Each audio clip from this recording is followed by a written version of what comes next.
Pensacola.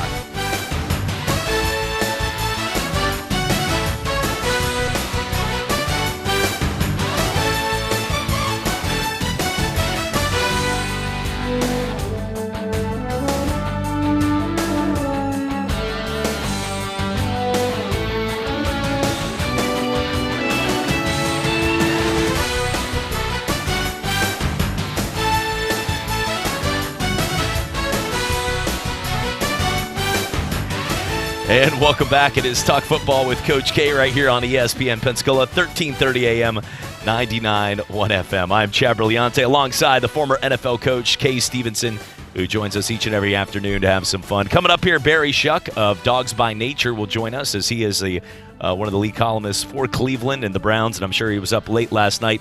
Baker Mayfield thought he was going to be in the spotlight, like this is my time, looking a little more not like Uncle Buck, actually had a hat on. And then all of a sudden, the next thing you know, Myles Garrett stealing the spotlight. But joining us now, we have a lot to cover today. We're going to get to the Auburn-Georgia oldest rivalry in the South, talk some more high school football, 4 teams getting set for a big day to continue their playoff run. West Florida, in and they're in, taking on a coach that is from here in Pensacola, and Brett Gilliard at West Alabama. Looking forward to all the talks. Bob Stoops, is he going to go? The next day you might as well flip a coin and juggle it at this point because we have no clue. And everybody wants to report one side, and then we can build a collage of people saying the sources have told us that he is not a candidate, even though President Thrasher's plane is landing in Dallas.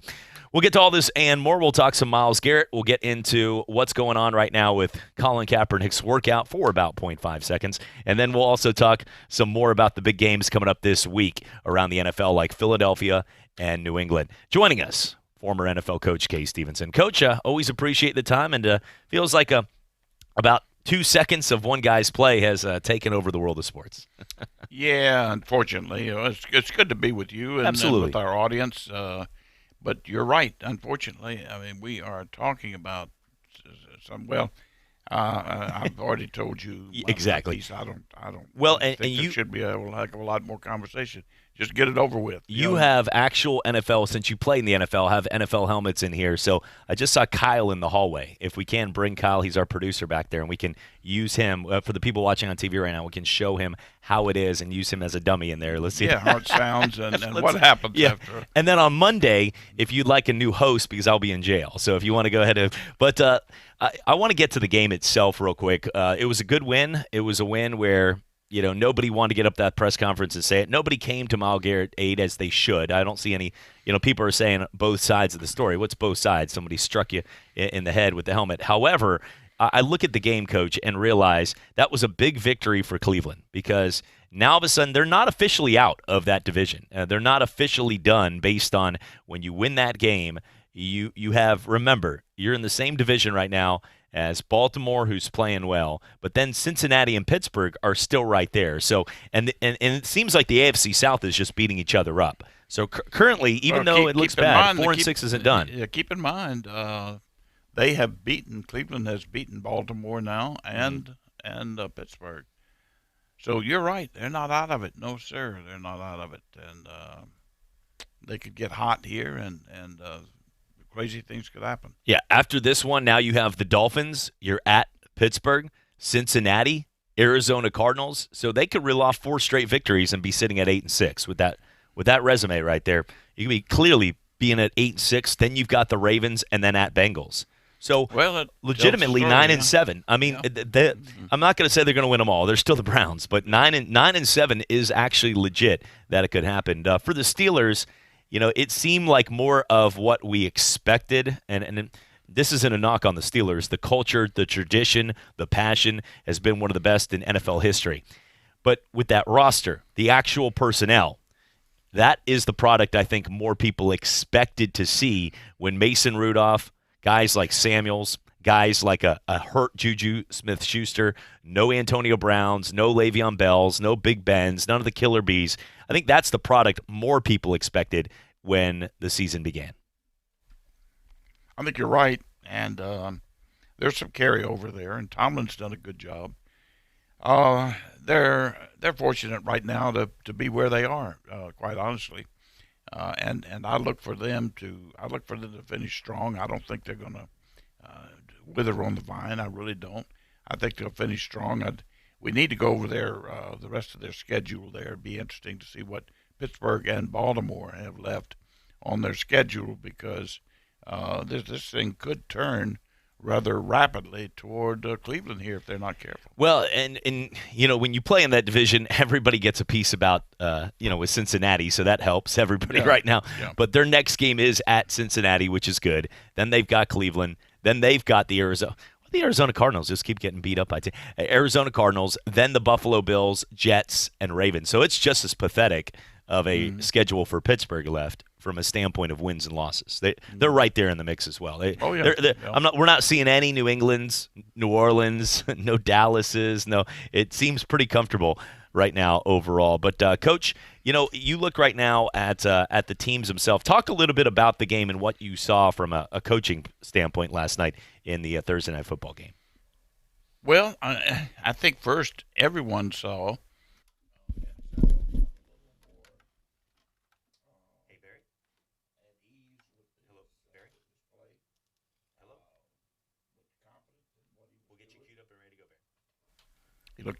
He looked to me at ease with his play, confident what he was calling, what was being called.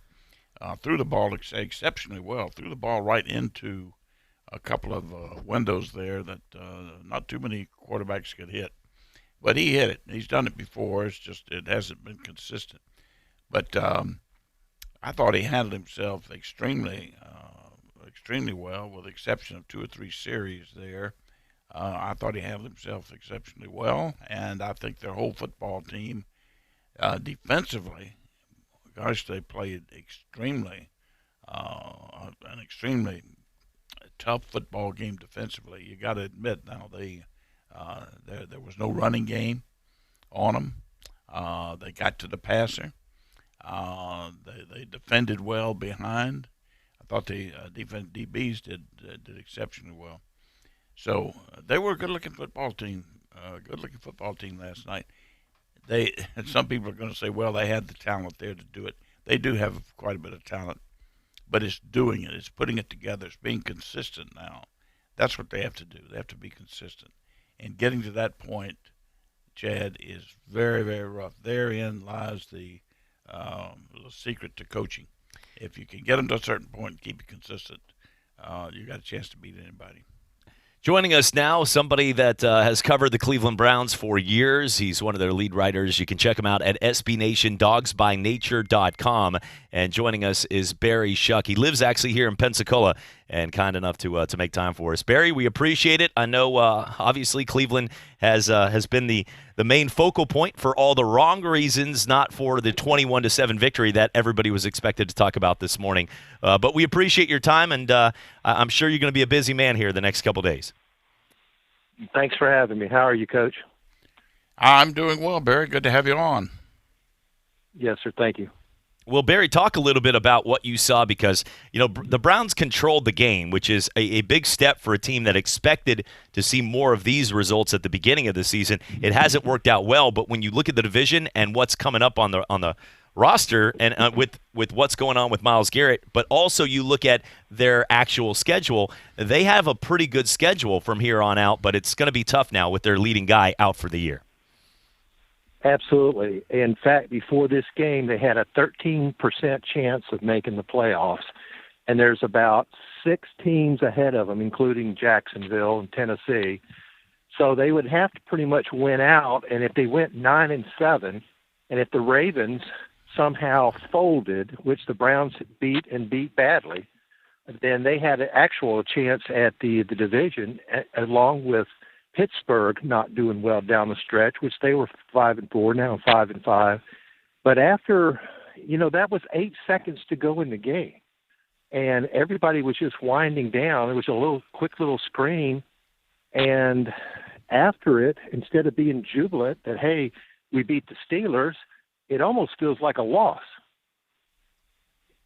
Yeah, that's true, and there's so much being said about this. I have to chuckle a little at it because I've seen maybe as bad or worse. I'm not minimizing the effect of this, but at any rate, it's not good. The punishment has been handed out, and I'm not sure all of it's been handed out yet on the linebacker, but they pretty much now have to go play football, and the National Football League has to crank up and play again.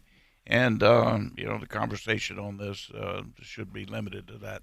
Barry, I wanted to ask you the question because we work in different types of media. For you guys in journalism, you write articles and have to get the facts. I just flip a coin and make them up. No, I'm just kidding. But at the same time, we look at it and realize that it's something where the media has such a persuasion. And it's not just sports today. I mean, obviously, with what's happening with the president, I always say you can watch MSNBC and then Fox News and feel like we're in two different countries.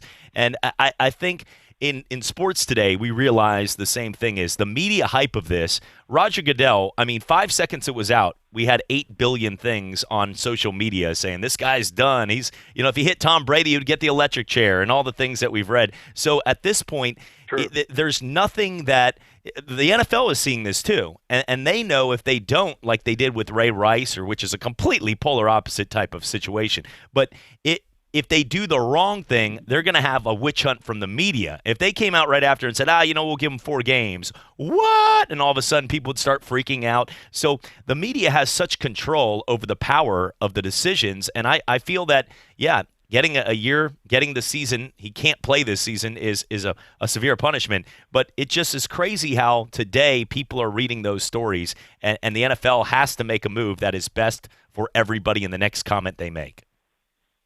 Absolutely. You look at Kareem Hunt. Mm-hmm. Now he's playing. He got 8 games for violence against a woman. So what is the NFL going to do when one of their own seeks out to hurt one of their own? This could well go into next year. If the Browns do happen to make the playoffs, which it's slim, that means that Myles Garrett, who is arguably the best player on the team, offense and defense, he's 4th in the league in sacks. He's 3rd in the league in tackles for loss. He's a disruptive force. He didn't have a sack last night, but he was constantly in the backfield. What's going to happen next year? Are they going to look at that and say, okay, we're going to add 8 games. We're going to add a season. We're going to add 2 seasons. I think the NFL has no choice but to make an example out of this guy. He basically broke the code. You don't purposely hurt somebody. You just don't. What do you think, Coach? Well, I'm going to be very, very honest and candid with you.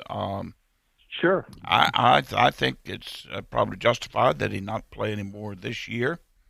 I think that's enough. Quite honestly. Okay. I think that's enough. Listen, he got carried away in the moment. He grabbed a helmet. There were 2 people hanging on him, and he swung at the quarterback. Bad. I admit that. What if he had not hit him? What if he just swung and didn't hit him? I wonder what that would cause.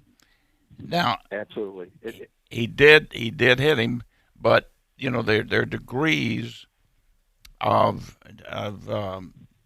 difficulty here in making a decision on what to do with him. I think that's the key. Listen, I've seen as bad or worse. I'll promise you that. I can only imagine. Hainsworth. Yeah, well, Albert Hainsworth.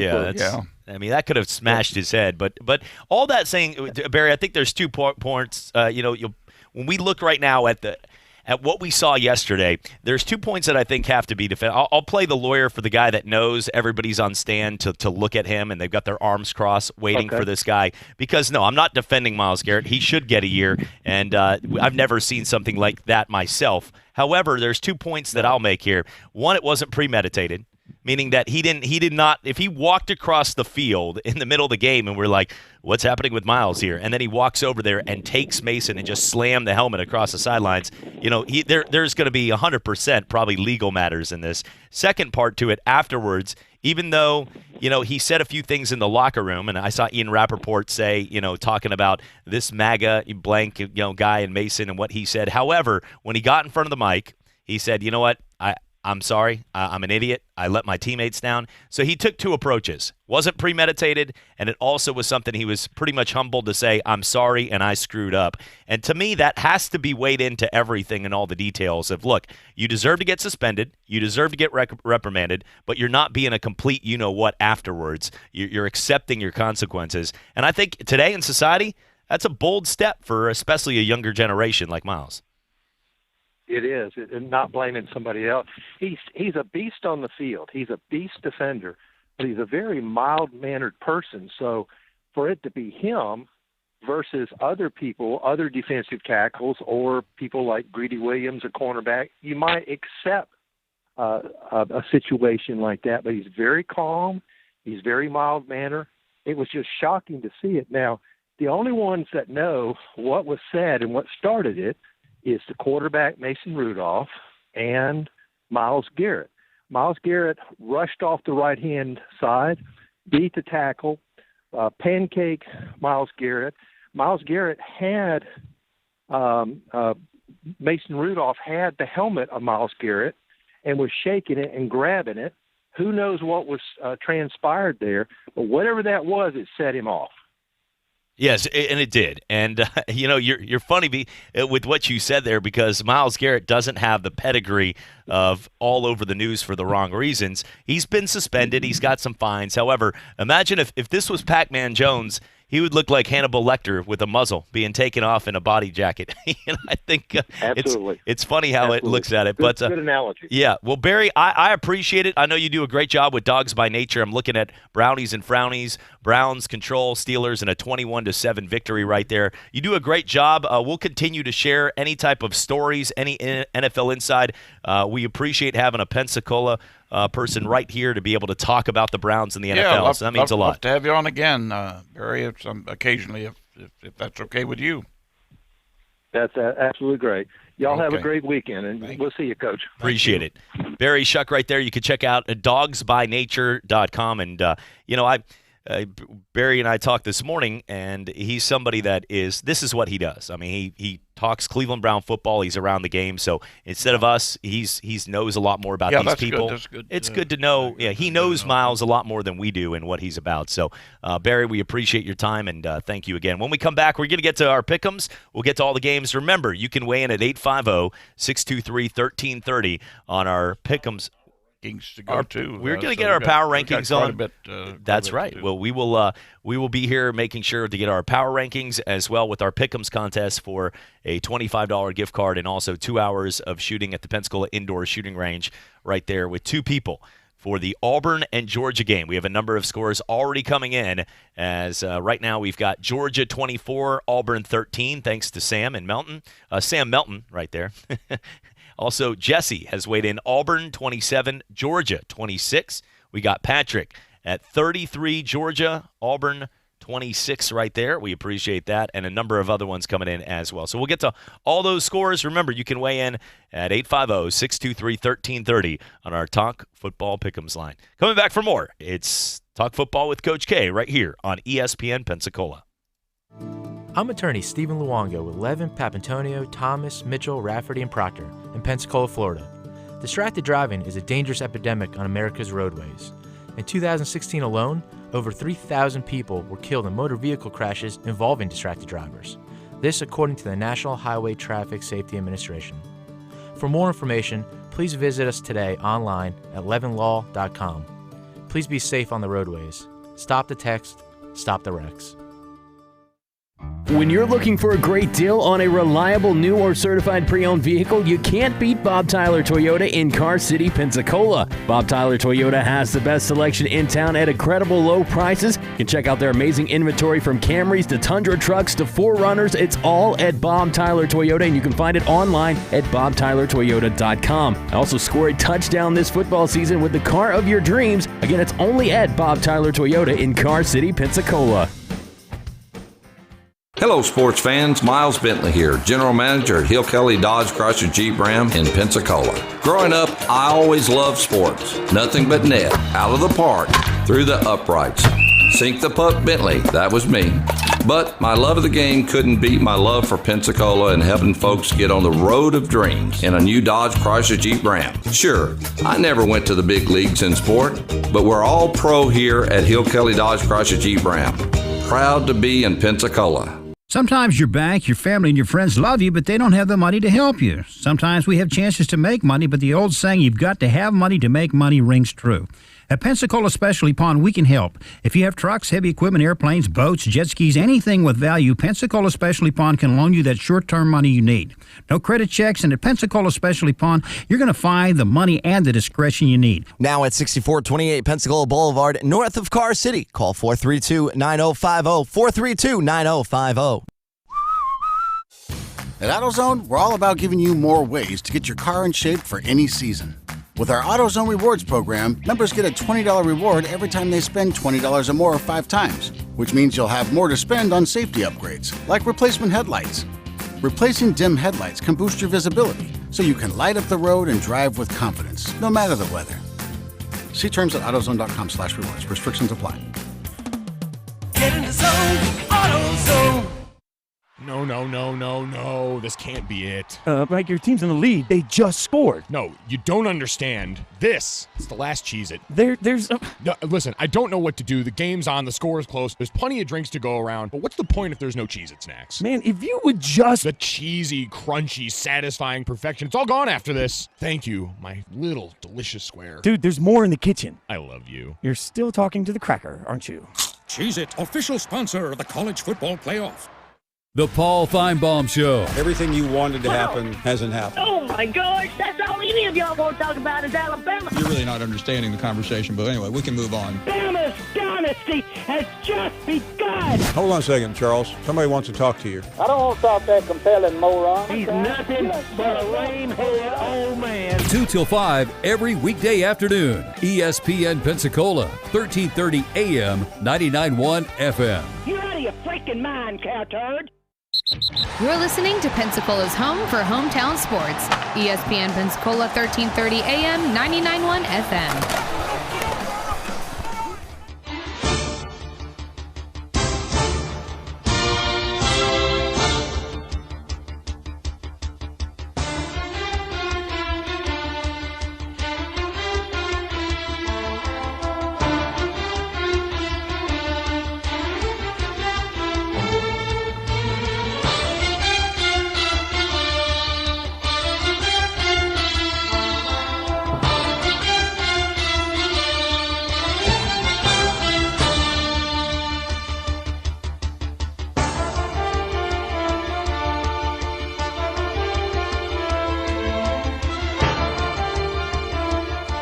And welcome back to Talk Football with Coach K right here on ESPN Pensacola, 1330 AM, 99.1 FM. Our Pick'ems contest, Auburn and Georgia, oldest rivalry in the South. And, I hope he feels well. I know he's been a little bit under the radar every single Thursday at 6 o'clock. He's been paying tolls before. He's been dancing in a wedding. He's been on the back of a horse and an excavator during our times in interviews. But Pat Dye has always joined us for 5 years on my show. And yesterday, last 2 weeks I've called, and his publicist, Lynn, she does a great job, and we always send daughter pics and stuff like that of our kids and little princess dresses. But Lynn said that he's been under the weather, and he was at the hospital. So Pat could not talk, and who better to talk Auburn, Georgia, with the guy who played for Georgia and coached Auburn as a Hall of Famer in the SEC. But, Coach, I know you know a little bit about Pat, a lot of the guys from what he did, but I hope he feels better, because I know being at the hospital the last couple of weeks at the age of 80, our thoughts go out to him, and I hope he. Absolutely. Pat Dye was a heck of a player. I can tell you that. He was a guard at Georgia back during some great years. Fran Tarkington was there as the quarterback, and they had a good football team. But anyway, he was a good player and did a good job as a coach. He coached with Coach Bryant, for a while. A lot of people don't know that, and as an assistant, and then of course later on became head coach at Auburn. But he did a good job. He's a good man. I hate to hear that, really do. I always ask him too. He got to coach in Laramie for Wyoming, and Wyoming's God's country. It's beautiful out there, but I always joke because getting to work in broadcasting, you get to travel and meet a lot of people. But I said, Dadgummit, I've never met actually somebody that came up and said, you know what, I'm born and raised in Wyoming. So to get to meet somebody that lived out there, I was like, I know it exists. Yellowstone, you got a lot of beautiful area out there, but never actually had somebody. Did you ever have a player or anyone from Wyoming? Oh, yeah. You did? Okay. Yeah. All right. So you win that battle. But overall, it was one where he's coached all around. He's been that, but I hope he gets better. When it comes down to this game, it's going to be a really big game. Looking forward to talking about this more. But, Coach, let's get into our NFL power rankings. Right now, it is really at the top when it comes down to what we saw with Baltimore beating New England and then Kansas City losing and hasn't looked like that same dominant as everybody deemed, the king of sports and Patrick Mahomes in the media, and how they deemed Kansas City the team to beat for the Super Bowl. I mean, The talks of, remember, 16-0. I guess Ryan Tannehill didn't pay much attention to that last week in that comeback win. But if you look right now at the NFL, and we'll go down some of these rankings and how right now currently the ESPN.com rankings. We'll go through 1 through 10. Let's go that, and you tell me what you think. Number 1, they've got the New England Patriots checking at 8-1. Yes, I like the Pats at number 1. And have that bye week, I think, gives everybody a little more time to soak in reality that they're still pretty good. San Francisco at number 2 at 8-1, even after the loss to Seattle. It's either going to be San Francisco or the Saints, one of the two. Okay. But that's fine. We can leave San Francisco there right now. Well, Lamar Jackson and Baltimore at 7-2 are checking in at number 3. I like the Saints better. Seattle checking in at number 4, according to ESPN, right there at 8-2. I like Seattle only because of their quarterback. Yeah. They're winning by the thinnest of margins. They're barely getting out of some of these games. Chad, you've seen 2 or 3 of them win by a point or 2 points or 3 points, and they're very fortunate to have come back and won those games. So I would have to tell you, I just got my doubts about Seattle. I'd rather push them down a little bit anyway. Well, out of there's 32 teams in the NFL. Coach is Seattle's coach to not be named. Is he top 31? Well, actually, it has nothing to do with that. This has nothing to do with my likes and dislikes at this point. I'm just being very honest. I think I would rather put another team or two in those positions because I feel more comfortable with their having the ability to win a ball game. Let's say if we go play in the Sandlot tomorrow, who would you want to play? Checking in at number 5. This is a little disrespectful to New Orleans on this list. I mean, I know we live in New Orleans territory, but they've got Green Bay number 5 and then the Saints number 6. I would have the Saints probably 3. I would agree. Maybe Green Bay 4. I honestly would put them 2. And I'm not saying that, but and this is why. I think that New Orleans, if they've got a better record, if you've got Jimmy Garoppolo right now on a neutral field, like you said, in the Sandlot against New Orleans, I'm going to pick the Saints. I would take them -3 in that game, or at least the favorite. Okay, well, so, and that would be a good choice. I could very easily have the Saints number 2 right now, and no doubt about it. So I think what we're talking about is that top, let's call them the top echelon, that grouping of the top 5 or 6 teams is critical to how everybody else falls. That's why I like to start at the top, because you can't work up to there. You got to get the top figured out and then go down. And I think I do. If I were, I would say New England, Saints, maybe Green Bay 3rd. What about Minnesota? Well, I'm going to get to Minnesota, okay. But I'm sorry, San Francisco, and then Green Bay.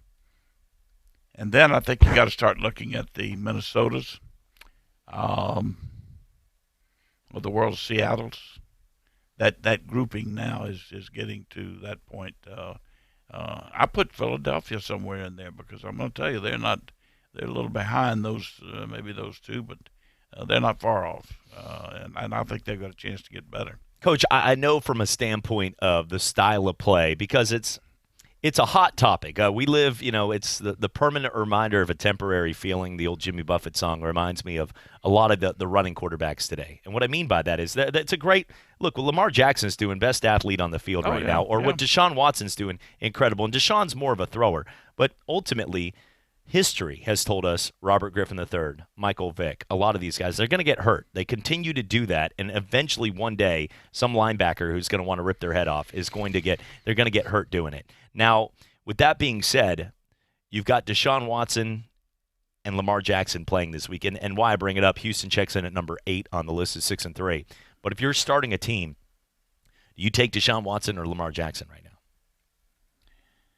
I would probably take Deshaun Watson because of his ability to throw the football maybe in a very orchestrated, disciplined system offensively.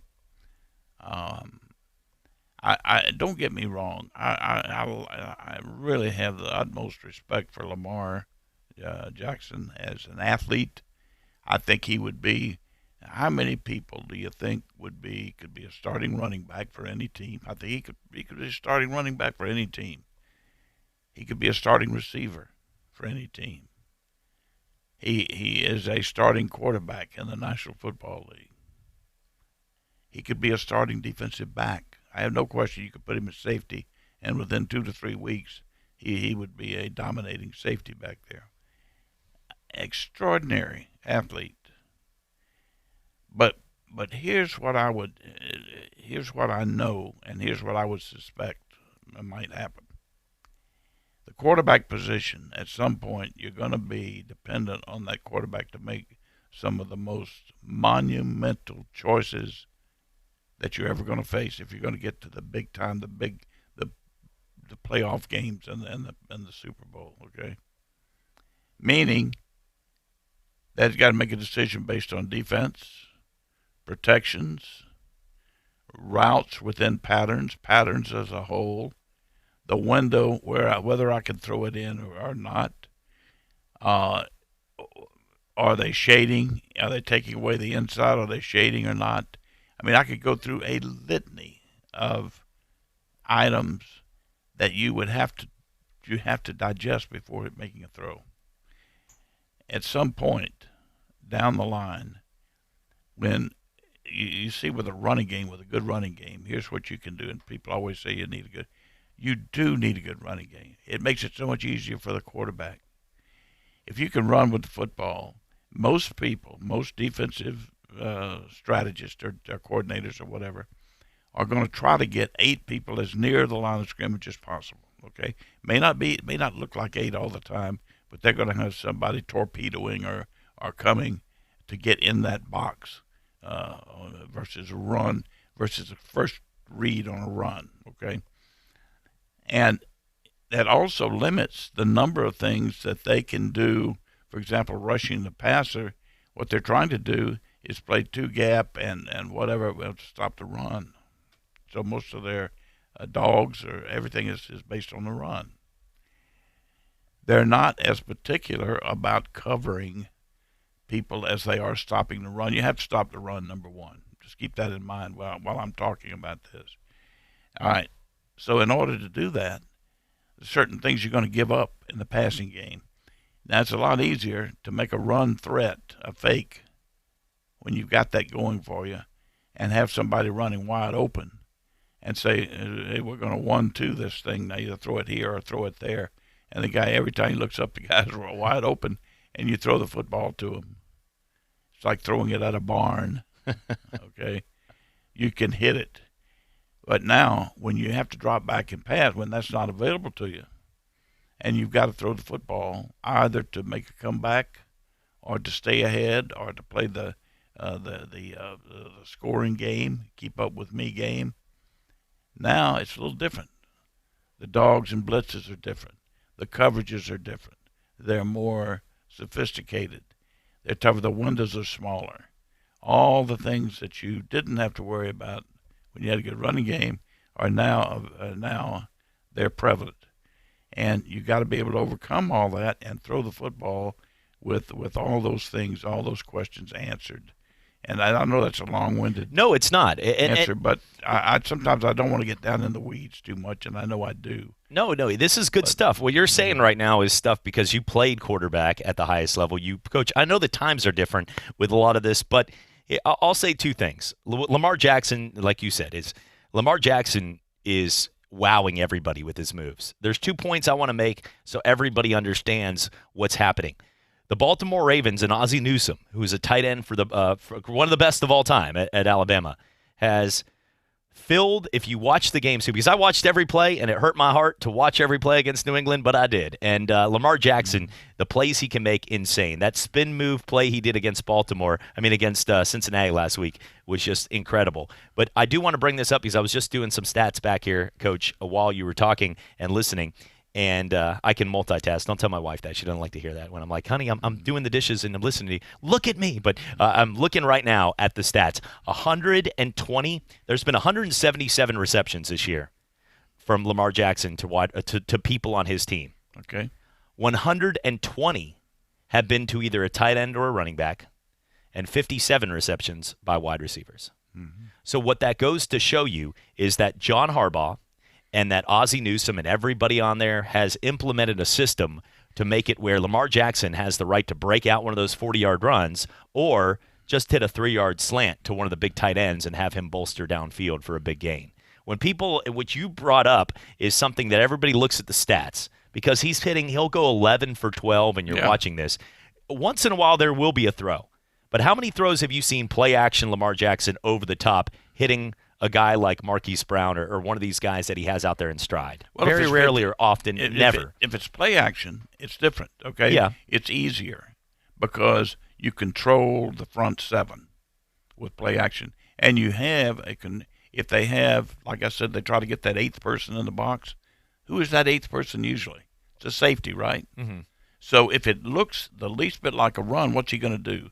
He's going to commit to get into that eight-man box.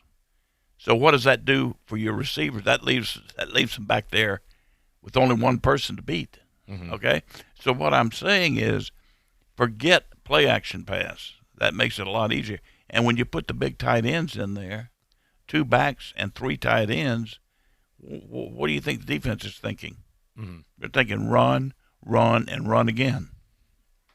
So yes, it's much easier to get those people open. When it's something we haven't seen, and to the point, and like I said, I want to make these points to clear the airwave that Lamar Jackson's up for the MVP award this year. The way he's playing is insane. They've got a shot. I really, after watching them play New England, they're a complete team too. I hope people understand. Deshaun Watson this week is taking on, with Deshaun Watson, they got rid of Jadeveon Clowney. Their running back goes out for the season.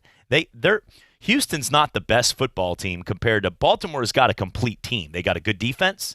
Mark Ingram's a good running back. They've got big tight ends that are coming through. Baltimore is a legit football team. However, I want to make clear, because I'm bringing this up because I know it's something today that it's like it's almost like politics. People are like, we're for Lamar or we're against. You can be in the middle, and look, I feel I'm in the middle because I know what I saw last year when he had -5 yards passing going into the fourth quarter in the game you and I talked about when Gus Bradley and the Chargers had just a perfect defense to stop him. He had -5 yards passing in a game they got embarrassed at home in the one playoff game he's ever played in. So everybody wants to bring up 13-3, his start record. We can't forget that. The one time he had a moment in the playoffs, they got embarrassed the way he played. However, I do want to, he's gotten better since then, but I want to bring this up. He averages, Coach, based on those stats, he averages 5 receptions per game to wide receivers on his team. The last quarterback to win the MVP, that averages how many per receiver? The last quarterback, 17. 17. So, I mean, you're looking at night and day compared to 17 receptions to wide receivers, which means you're going downfield, 30-yard slants, things like this is the difference between what you're seeing is you're seeing a guy that is set up, designed, where he can break it or he can just shovel it off to Ingram or hit Hurst or hit Andrews on a 10-yard pass, and he's looking good doing it when you have a target that's 6'6", 280, and he catches the ball. They've set up and designed a system that's really good. And look, Brady's been part of a great system too. We're not saying it's a knock on him, but let's be real with what we have. That's exactly, you phrased it exactly right, Chad. It's not a knock on anybody. In fact, it's paying a good bit of kudos to him and tribute to him, because I will tell you, I mean, this guy, I think he could play 4 or 5 different positions on the football team, and there's nobody else that I would put my finger on right now that could do that. There's only one. That's him. So I give him all the respect in the world for that. I just know that you have to have a certain amount of sophistication. Now, that includes quite a bit of a number of things. It's not just one thing. To be able to sit back there and throw the ball against NFL coverages where you can make them defend 53.5 yards across the field and say at least 60 yards deep, it takes a ton of that certain something that makes a quarterback that gives him the ability to do that. It's so that's all I'm trying to. The point is when you get into situations where you have to throw the football, you just have to have a certain type of quarterback. When we come back, we'll take a look at our pick'ems for all the big games in the NFL, including Philadelphia, New England, and Baltimore, Houston. It's all coming back right here on Talk Football with Coach K. I'm attorney Stephen Luongo with Levin, Papantonio, Thomas, Mitchell, Rafferty, and Proctor in Pensacola, Florida. Distracted driving is a dangerous epidemic on America's roadways. In 2016 alone, over 3,000 people were killed in motor vehicle crashes involving distracted drivers. This according to the National Highway Traffic Safety Administration. For more information, please visit us today online at levinlaw.com. Please be safe on the roadways. Stop the text, stop the wrecks. When you're looking for a great deal on a reliable new or certified pre-owned vehicle, you can't beat Bob Tyler Toyota in Car City, Pensacola. Bob Tyler Toyota has the best selection in town at incredible low prices. You can check out their amazing inventory from Camrys to Tundra trucks to 4Runners. It's all at Bob Tyler Toyota, and you can find it online at bobtylertoyota.com. Also score a touchdown this football season with the car of your dreams. Again, it's only at Bob Tyler Toyota in Car City, Pensacola. The new Michelin silicone plates last through everything. On a world record-breaking drive from Alaska to South America in unpredictable conditions. Thunderstorms, ice storms, they just don't quit. Rainier Zeitlo chose Michelin Endurance XT silicone wiper blades with advanced quad-tech 4-layer coated silicone that repels water, snow, and ice and lasts 2 times longer than other blades. It's coming down in sheets. Real world proven. Extreme weather wiping performance. Upgrade to Michelin Endurance XT silicone wiper blades today. Only at Walmart. Hello, sports fans. Miles Bentley here, General Manager at Hill Kelly Dodge Chrysler Jeep Ram in Pensacola. Growing up, I always loved sports. Nothing but net, out of the park, through the uprights. Sink the puck Bentley, that was me. But my love of the game couldn't beat my love for Pensacola and helping folks get on the road of dreams in a new Dodge Chrysler Jeep Ram. Sure, I never went to the big leagues in sport, but we're all pro here at Hill Kelly Dodge Chrysler Jeep Ram. Proud to be in Pensacola. You're listening to Pensacola's home for hometown sports.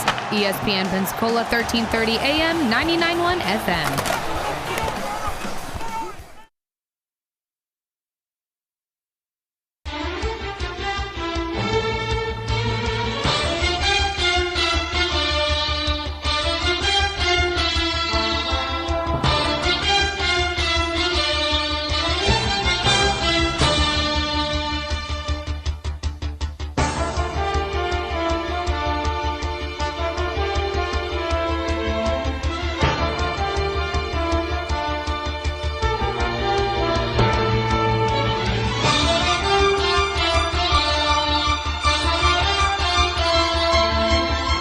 And welcome back. 12:43 on this Friday.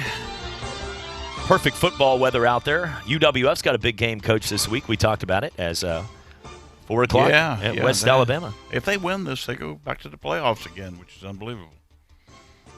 I think it's going to be one of these kind of games where they know that if they win, they're in. And in those games so far, Coach Shinnick's had his team prepared, and they've won. And I think This one, Brett Gilliard, a guy that's from here. He played at Escambia, and his family's here. He's going to have a lot of people in town watching this, and they'll be probably rooting for him to succeed, but they're also, it's sort of a win-win. They won't be disappointed if our local team wins, but they obviously, I'd hope they'd be rooting for their son and or their family doing that. I always think that's funny when you see the house-divided parents. Steph Curry and Seth Curry, the Trailblazers, and the Warriors were in the playoffs last year, and Dell's sitting up there, and he's got like a jersey of half of them on there. He just can't lose, I guess. Peyton, I'm sure Archie, when he watched the old Giants and Colts games, had a few of those moments. But even though Peyton usually won, looking except for rings for a while. But I want to get to the games. Let's get into our conversation now with our Friday Pick'em as we look at all the biggest NFL games. And let's start with one that I think a lot of people will be paying attention to after the victory last night by the Cleveland Browns, opening up the door for the AFC right now. And Jacksonville and Indy is going to be a big one. You get Nick Foles back, and it looks like Jacoby Brissett has been officially named the starting quarterback a few minutes ago by Mike Wells of ESPN. You've got the two quarterbacks that were expected to start after Andrew Luck made that announcement. Playing in this game, Indy is a 3-point favorite. Coach, who do you like in this matchup? Frank Reich, your former quarterback. If it's at Indianapolis, that's a home field advantage, 3 points. And that's probably about right. All right. Looking at the next matchup here between the New Orleans Saints and Tampa Bay Buccaneers. I know how you feel about Tampa, but do the Saints get back on track this week? 5-point favorite. Oh, yeah. I'd take the Saints if they were 15-point favorite this week. Yeah. Looking at our next one, Jets-Reds I'm playing. We don't have to move on from that. Atlanta and the Carolina Panthers. Can Atlanta keep a streak going? Are they going to be able to walk in and get this victory? Or was that just a one-and-done type of let's give Dan Quinn a nice send-off gift, I guess? Yeah, that's a great question. Sometimes even with older guys like in pro football, no different than high school football. You can build momentum with a win. Winning breeds winning. I would have to think with all that talent offensively, if they got a breath of fresh air and they have the momentum going and the belief in themselves, there's just too much offensive talent. I think they could walk in and win another one. Looking at the Houston Texans and Baltimore Ravens, the 7-2 Ravens and the 6-3 Texans. Baltimore a 4-point favorite at home. It should be a colder weather game right there, about 40 degrees at kickoff. I'm going to take Watson and the Houston Texans.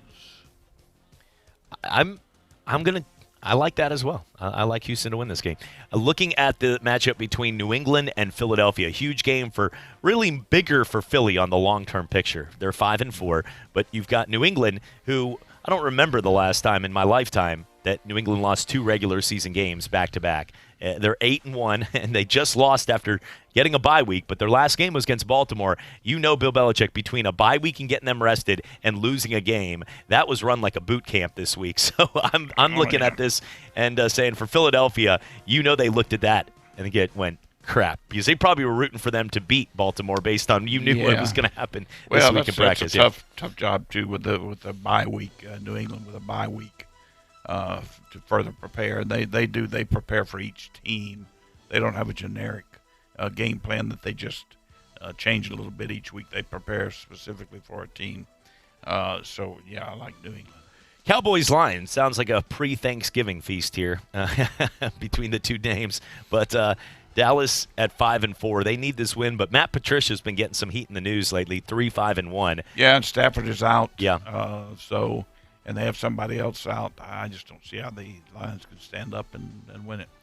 Yeah, it's or we'll see Jerry Jones in a tirade on Monday. That's all. Yeah. Looking at the other matchup, the Arizona Cardinals at San Francisco. San Francisco take care of business at home? Oh, yeah, I think so. Looking at the matchup, Chicago and the LA Rams. Two teams that at this point, are very upset with their quarterback situation and where their record is. LA is 5-4. The Chicago Bears, 4-5. Coach, both were playoff teams last year that had a shot to win it all, really, if in the mindsets of their fans. Looking at this matchup, the LA Rams are a 6.5-point favorite. I have to think the Rams are going to reverse course here pretty soon. They're a good enough football team that with a team that has some doubts about itself. And believe me, if they get out there and things start going bad, they could go worse. So I'm going to take the Rams. And then the Denver Broncos at Minnesota. Minnesota, a double-digit favorite. And in the NFL, when you're a double-digit favorite, that's saying something, the way they're playing right now with their quarterback. I think they take care of business. And frankly, I don't think 10 points is enough, the way that they don't have really a quarterback, and they're not looking good right now. Games not to be mentioned, I guess. Bills, Dolphins, Jets, Redskins, and Bengals, Raiders. Sound about right? Sound about right. We need to get on to some college games. That's here. right. When we come back, we'll talk some more on the big games in college. Right here, it's Talk Football with Coach K.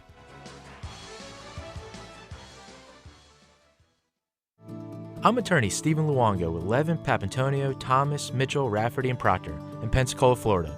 Distracted driving is a dangerous epidemic on America's roadways. In 2016 alone, over 3,000 people were killed in motor vehicle crashes involving distracted drivers. This according to the National Highway Traffic Safety Administration. For more information, please visit us today online at levinlaw.com. Please be safe on the roadways. Stop the text, stop the wrecks. When you're looking for a great deal on a reliable new or certified pre-owned vehicle, you can't beat Bob Tyler Toyota in Car City, Pensacola. Bob Tyler Toyota has the best selection in town at incredible low prices. You can check out their amazing inventory from Camrys to Tundra trucks to 4Runners. It's all at Bob Tyler Toyota, and you can find it online at bobtylertoyota.com. Also score a touchdown this football season with the car of your dreams. Again, it's only at Bob Tyler Toyota in Car City, Pensacola. Dude, it's game day, and I'm fired up that football is back. I know, but I'm bummed they don't show my favorite team on TV around here. All right, well, what about that place Calvert's? They're a really cool English pub-style restaurant, and they have a really good drink menu. Yeah, but what about the game? Don't worry, they have the NFL Sunday ticket and plenty of TVs, so we can watch any game that we want. Ooh, I just looked at the menu, and that Abbey Road burger is calling my name. Calvert's in the Heights Restaurant and Bar, 3102 East Urbana Street, calvertsintheheights.com. There's only one place in town for the lowest prices and greatest selection of firearms. Pensacola Indoor Shooting Range. Visit our fully stocked Gun Pro shop for new and used firearms, accessories, and ammunition. Check out the Indoor Shooting Range. We offer rentals on guns, including fully automatic machine guns and silencers. Ladies, this is the safe place to learn how to use a gun. Plus, Tuesday is Ladies' Day. Women shoot for half price all day. The best place to buy firearms in Pensacola. Pensacola Indoor Shooting Range. Highway 29 in Car City. Talk football every day with Pensacola's own Coach K. Credit a great performance by Garoppolo. And I love the way he throws the football. He's got all the things going for him. Every weekday, noon till 1 on ESPN Pensacola, 1330 FM 99.1. ESPN Pensacola is your home to UWF Argos football. Catch every game, home or away, on Pensacola's home for local sports. ESPN Pensacola 1330 FM 99.1. You're listening to Pensacola's home for hometown sports. ESPN Pensacola 1330 AM 99.1 FM.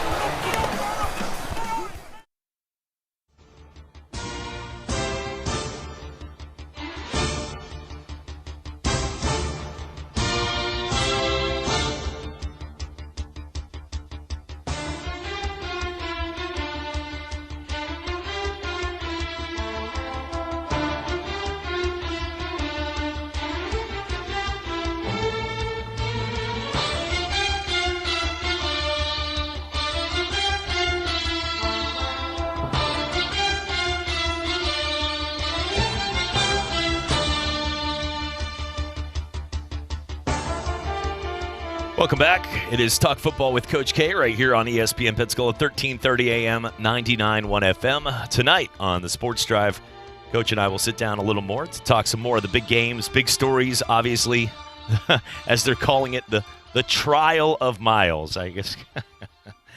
Well, sure, why not? You know, that's it's selling. People can weigh in. You know, that's one thing I've learned in the business, Coach, is if people have a voice and their voice then becomes just as apparent or as clear in their opinion as the person on the mic, they don't have to go into details of looking up stats. They just get to say, like, suspend him, witch hunt. Then people like to do that today. People like to engage in things that they feel they know by all you have to do is point a finger and whack.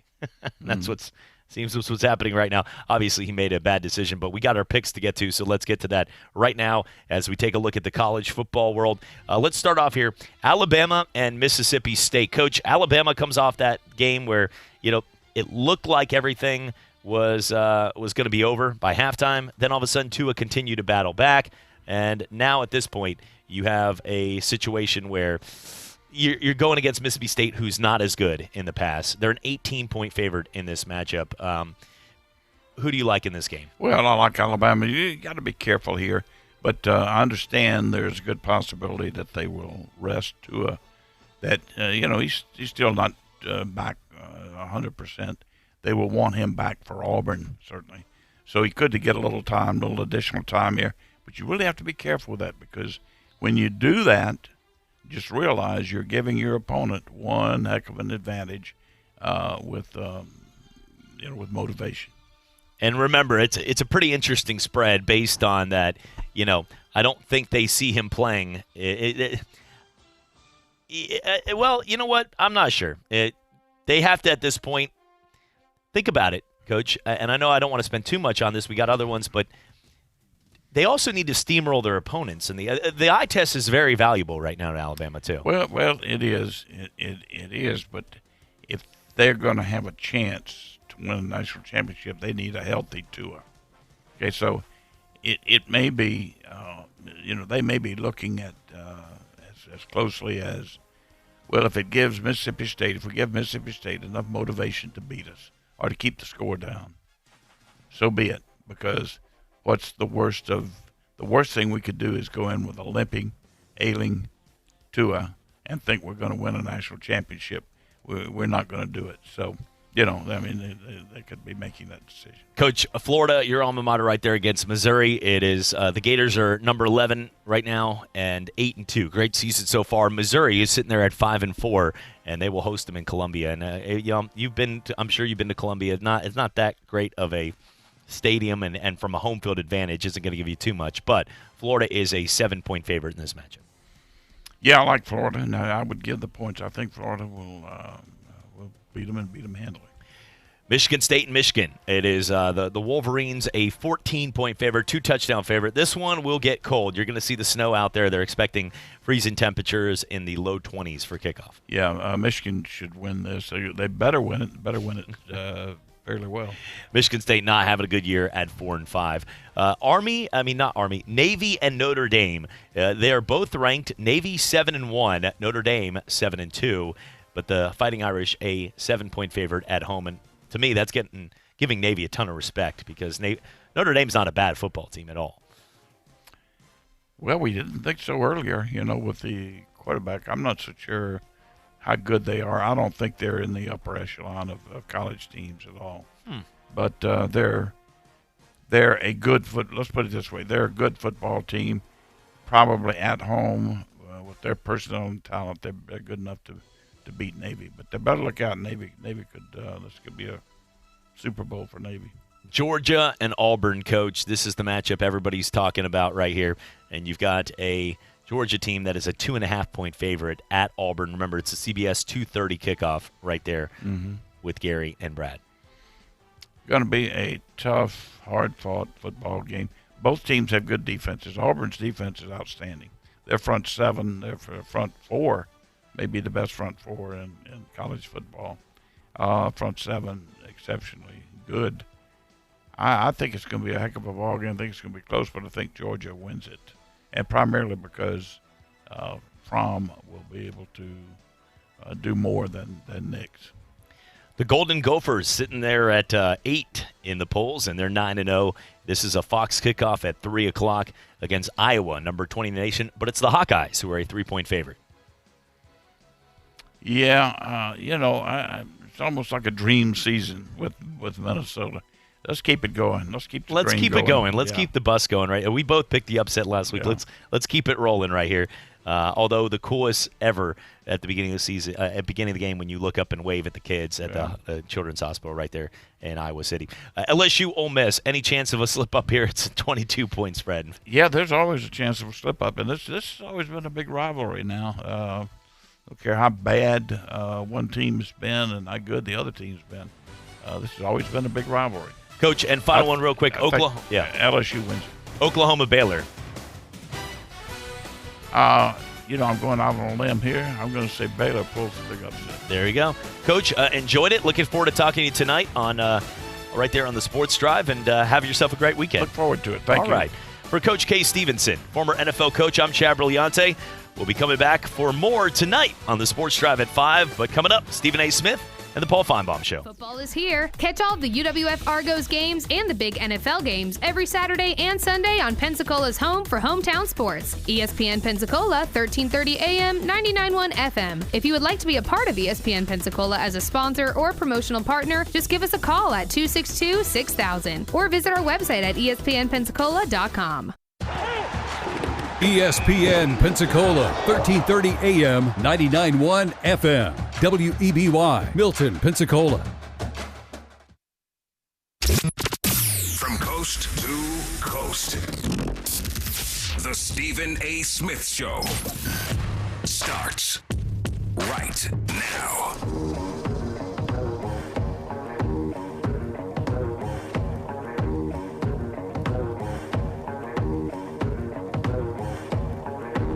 Welcome to hour number 2 of the Stephen A. Smith Show, here with you for the next hour over the national airwaves of ESPN Radio and ESPN News. The Stephen A. Smith Show is being brought to you live from above the Heineken River Deck at Pier 17. Check your AM/FM listings, of course. Also, Stephen A. Smith Show ESPN Radio is presented by Progressive Insurance, celebrating 7 years and over 700 cars donated to veterans. Learn more at keystoprogress.com. From celebrating Newt Rockne to the fall of USC, the Down the Distance podcast hosted by Ivan Mizell covers 8 stories from the history of college football. Download today, available wherever you enjoy your podcast. Presented by Centus and LinkedIn. Also, the Stephen A. Smith Show is being brought to you by the new Shell V-Power Nitro plus premium gasoline. Now with 4 levels of defense against gunk, wear, and corrosion and friction. Let me get right to it because I got a couple of guests in this same segment. My first would be NFL analyst extraordinaire, does an absolutely outstanding job for us. Countdown on Sundays, countdown on Monday night. Obviously, Get Up, First Take during the week, as well as many, many appearances on SportsCenter, just bestowing us with his extraordinary knowledge one day after the next. The one and only Louis Riddick is on the line with yours truly, right? What's going on, Louis? How are you, man? I'm doing good. How are you? I'm doing all right. Let's get right to it. Just got a few minutes here. Your thoughts about the indefinite suspension that was handed down by the National Football League against Myles Garrett. What you thought when you first saw the action, and what you think now that the suspension has been handed down. Yeah, it played right into what I suspected last night would probably happen, that they would set him down for the rest of the year. And by tacking on the fact that it's indefinite, I think his returning to the field in 2020 will be contingent upon him doing some things in the offseason that the NFL wants to see him do to reasonably assure them that this kind of thing is something that he's learned from and will never happen again. So I think they've left themselves an open-ended suspension. Like I said, that'll depend upon how Myles handles it from here going forward. And I think that's fair. I think that's reasonable given just how explosive this situation could have been and was, regardless of the fact that Mason didn't suffer anything noticeable in terms of